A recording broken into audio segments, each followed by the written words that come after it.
What is going on, everyone? Today I am out here with my brand new, to me, 1.9 competition RC. So I decided to end up trading my Gladiator for a competition crawler. So what we have here is a SCX-10-2 chassis kit, and then the builder of this thing went ahead and put this thing on axial Capra axles, and it's got a Hobbywing brushless axe system in it. So really nice electronics into this thing, really cool axles, tons of clearance, and it runs fully slammed on ride height. So the frame actually rides on the axles.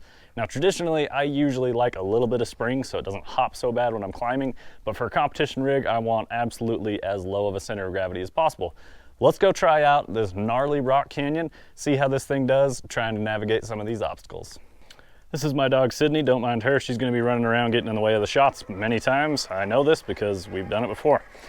So the original guy who built this truck is actually one of my buddies, and we went out crawling together, and I had my Gladiator out there. I was eyeballing his truck, he was eyeballing my truck, and we ended up trading controllers and going home with each other's rigs. So I'm pretty excited to have this thing with the RC crawling that I've been doing lately and the competitions.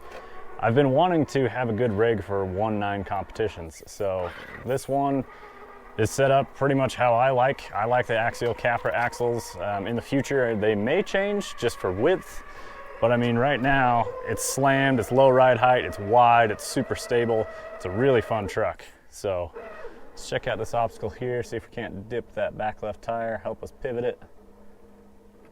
Hits the slider, pivots on around. Look at that smooth, slow speed control here, guys.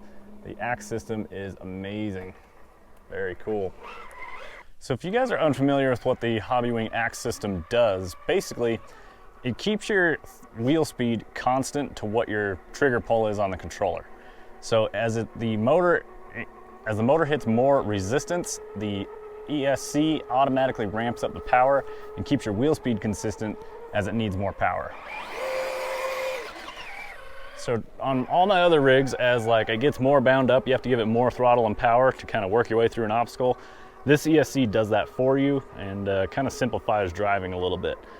Now you do kind of lose the feel of like how bound up your rig is, because it just automatically starts throttling up when it needs it. But so far I'm actually liking it. I didn't think I would, but I really do like this system. Number one reason why I like it is just this slow wheel speed crawling.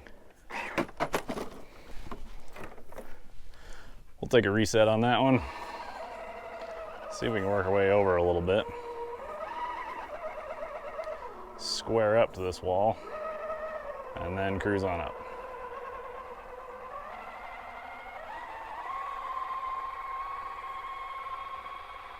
Now along this big rock ledge here, there are a few optional ways up because we do need to go uphill.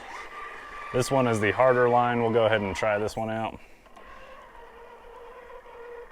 Go ahead and get squared up to the obstacle.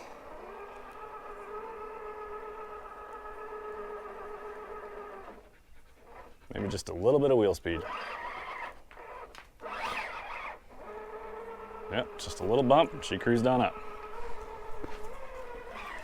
Now this is the first time I've actually found a trail through this canyon, so this is pretty fun. I just pre-ran this like right before I made the video.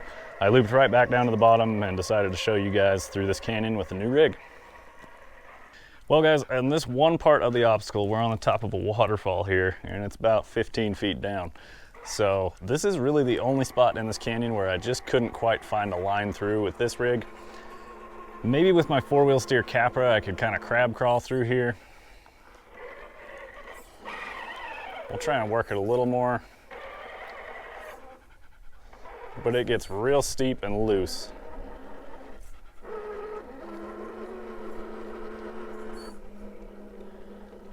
And it's big risk, so here we go, get the front end back down. My dog is licking my ear here. Ideally, this is the line I'd want to get onto, but I just can't quite get the truck there by itself. Needed a little bit of help.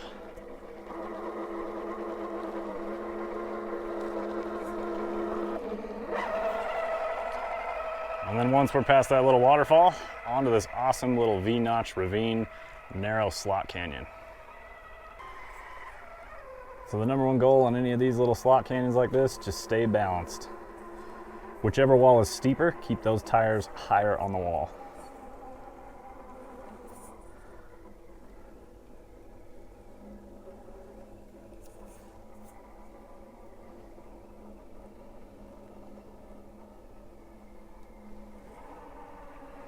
Okay, now this spot has a little overhang, so we want to get our tires up on this wall to help that back tire climb it, and it just cruises on through no problem.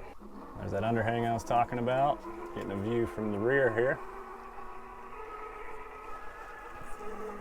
Oh, getting in a little trouble, didn't stay balanced.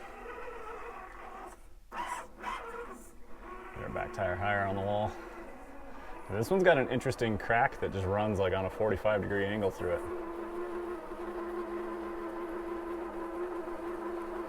I've wheeled a lot of little narrow canyons like this in my area, and not many of them have a feature like that.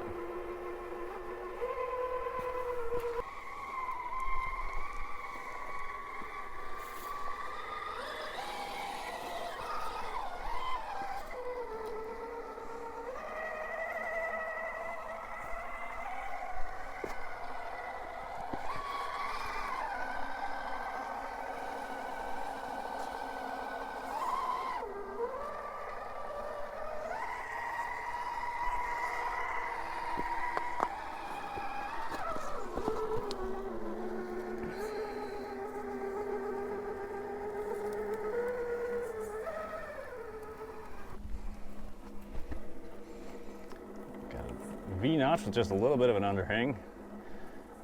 Get up on top of both walls and then try and hit the two walls square with the rear axle. It's trying.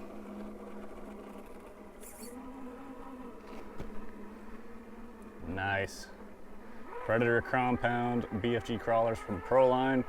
Hold it right out of there.